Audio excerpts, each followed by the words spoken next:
The ghost of Mugello was just the beginning. When the lights go out on Sunday, MotoGP becomes a battlefield. Not for the weak, not for the polite. This isn't a sport anymore. This is war. And there's only one man left who still walks the grid like he owns every inch of it. Like the tarmac owes him blood. His name? Marquez? 1. The Rage That Never Died, 2015 to 2025. Let's rewind the tapes, not to romanticize history, but to spit fire on it. Sepang 2015. What was supposed to be just another race turned into a blood feud.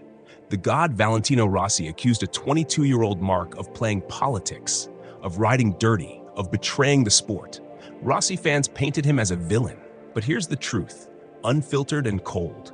You wanted a war vow? You got one, but don't cry when the battlefield doesn't bend to your legacy. Marc didn't speak. He didn't whine in interviews or shed crocodile tears. He just went back to the garage, looked at the telemetry, and decided, from now on, I don't ride for respect. I ride for destruction.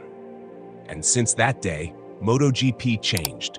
No more boyish charm, no more Spanish smiles, just a machine of malice, turning corners sharper, braking later, and winning with the brutality of a beast uncaged. 2. Mugello, where ghosts get buried. Fast forward to Mugello 2025. The place should have erupted in cheers. The king of Ducati won the sprint, but instead, boos, hisses, hate. The Rossi cult poisoned the air, and like a warlord walking into enemy territory, Marc didn't flinch. He grinned. He walked to the podium as if the sound of hate was his anthem. Because you can't haunt a ghost. Tardazzi tried to play peacekeeper. Shake hands, he said. Nah, you don't shake hands with ghosts. You bury them. 10 years? 10 fucking years and you're still crying? Rossi fans, you're not loyal. You're obsessed. And obsession makes you weak. Keep your whistles. I'll keep collecting trophies. This ain't a rivalry anymore. It's psychological warfare. Rossi played politics. Marc played pain. 3. The gangster code. No apologies. No retreat. Marc Marquez doesn't ask for forgiveness. He never begged for the crowd. While others held hands with PR managers, he shook hands with fate. Crash after crash. Surgery after surgery. Comeback after comeback. You broke your leg. I broke my entire f***ing arm and rebuilt my legacy with titanium. That's the savage truth. Rossi left when the battle got hard. Marc stayed. Bleeding, sweating, winning. He went from the golden boy of Honda to the Grim Reaper in red. From Repsol orange to Ducati blood. Every weekend, Marc walks into that paddock like a lone wolf among sheep. Not asking who's ready, he decides who survives. 93. The blood mark. Every time Marc Marquez swings a leg over that Desmo Cedici, the grid feels different. Tense, uneasy.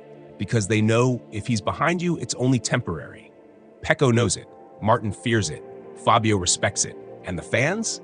They boo because they can't ignore it. The 93 isn't a number. It's a warning. It means run if you can or get buried where you stand. While others decorate helmets with sponsors, Marc paints his with pain. Every scar on his body, a story. A war he walked away from victorious. 2019 champion. 2020 destroyed. 2021 to 2023 hunted. 2024, 2025, the hunter returns. The track isn't asphalt anymore. It's his hunting ground. Ducati's devil in red. They gave him a red bike. He turned it into a weapon. People cried when he joined Ducati. Pecco deserves loyalty. Martin was robbed, but the factory made a decision. They didn't sign a rider. They signed the last warlord of MotoGP. Now, the Desmo Cedici doesn't just fly down straights, it kills hopes. And Marc? He's the executioner. Sprint wins? Easy. Race wins? Clinical. Mind games? Unmatched. Marc doesn't ride the bike.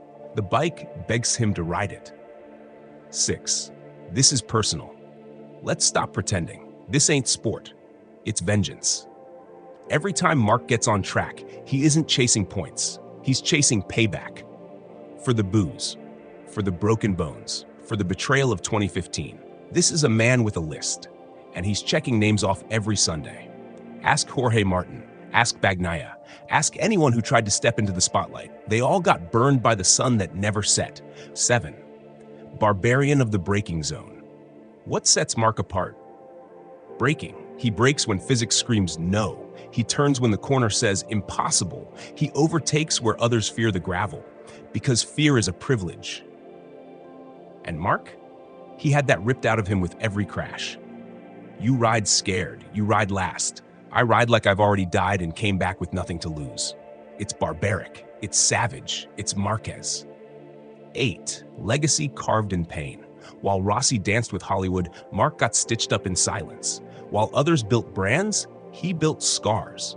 Legacy, he doesn't want one handed to him. He wants it carved in stone, written in blood. The greatest? No, the last of the greats. He's not the people's champ. He's the champ the people fear. That's real power. That's gangster. 9. Fan wars. The mob mentality. Still booing? Good. That means he's winning. If you're still crying about Sepang, look in the mirror. You're not a fan. You're a footnote in Marc Marquez's villain arc. Whistle all you want. He turns it into fuel, into fire. You don't boo the weak, you boo the king. 10. The Final War. 2025 championship. This season isn't about titles. It's about purge. A decade of hate. A decade of mind games. Now the execution phase begins. Every race, a revenge letter. Every win, a bullet in the legacy of anyone who doubted him. He doesn't need trophies. He needs to end careers. The age, 32. The bones, fused. The heart, still cold. The mission, unchanged. 11. Not all Italians bleed yellow. Pecco Bagnaia, the man who defended a rival now. Let's draw a brutal line in the sand. Not all Italians hate Marc Marquez. Not all of them are stuck in 2015, worshiping ghosts and whistling at shadows. Pecco Bagnaia, the golden boy of Italy, the quiet killer, the two-time world champion, did something that the Rossi cult would never have expected. Misano, 2024.